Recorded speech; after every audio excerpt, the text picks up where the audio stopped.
अस्सलाम वालेकुम। Bone marrow यानी हमारी हड्डियों में पाए जाने वाला गूदा हमारी बॉडी में ब्लड सेल्स को प्रोड्यूस करता है।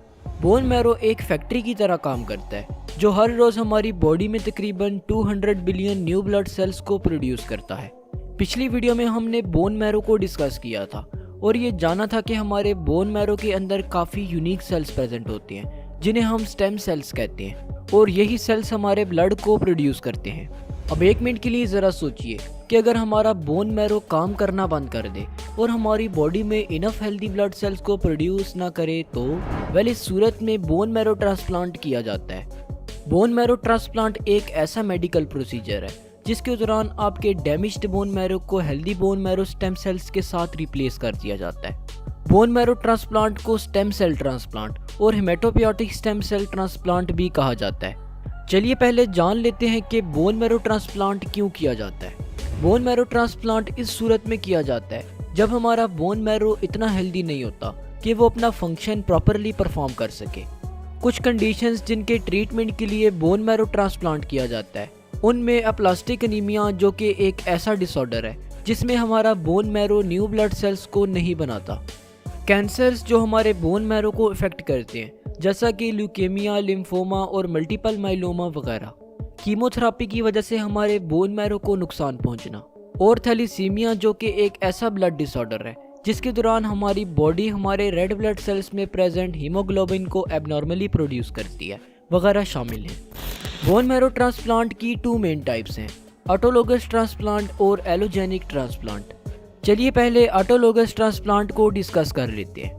ऑटोलोगस स्टेम सेल ट्रांसप्लांट के दौरान पेशेंट की अपनी ही बॉडी में से हेल्दी स्टेम सेल्स को डैमेज्ड बोन मैरो के साथ रिप्लेस कर दिया जाता है।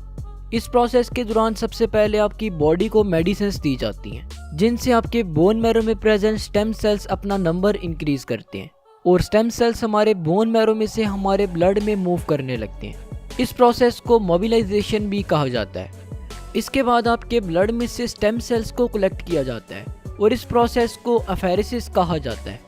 इस प्रोसेस के दौरान आपकी दोनों आर्म्स की वेन में कैनुला इंसर्ट किया जाता है और फिर आपकी एक आर्म में से ब्लड को ले करके एक मशीन में से पास करवाया जाता है जो कि आपके ब्लड में से स्टेम सेल्स को सेपरेट करती है और रिमेनिंग ब्लड को आपकी दूसरी आर्म से आपकी बॉडी में इंसर्ट कर दिया जाता है। अब स्टेम सेल्स को कलेक्ट कर लेने के बाद इन्हें प्रिजर्व कर लिया जाता है और आपके स्टेम सेल्स को फ्रोजन फॉर्म में स्टोर कर लिया जाता है।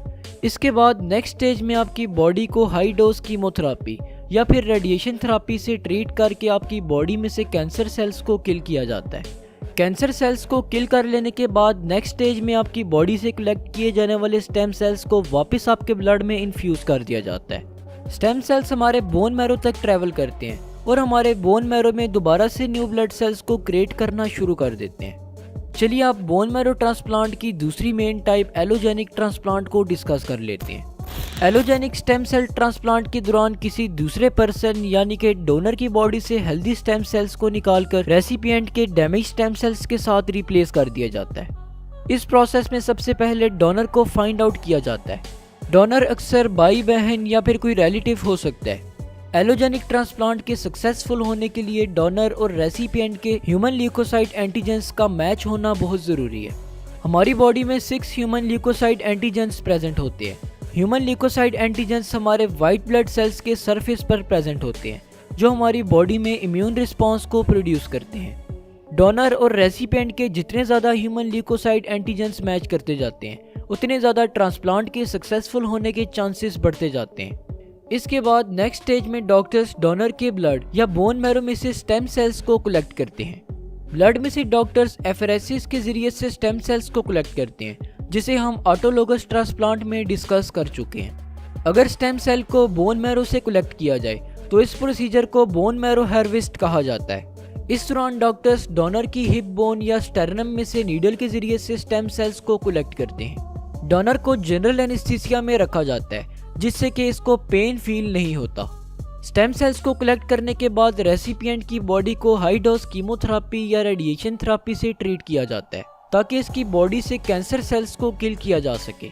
इसके बाद नेक्स्ट स्टेज में डॉक्टर्स कैथेटर के थ्रू रेसिपिएंट के ब्लड में स्टेम सेल्स को इन्फ्यूज कर देते हैं और ये healthy stem cells bone marrow तक पहुंच के दोबारा से बॉडी में ब्लड सेल्स को प्रोड्यूस करना शुरू कर देते हैं। तो होप सो आज की इस वीडियो से आपको कुछ ना कुछ ज़रूर नया जानने को मिला होगा। तो आज के लिए इतना ही। नेक्स्ट वीडियो तक के लिए अपना ख्याल रखिएगा। शुक्रिया। अल्लाह हाफिज़।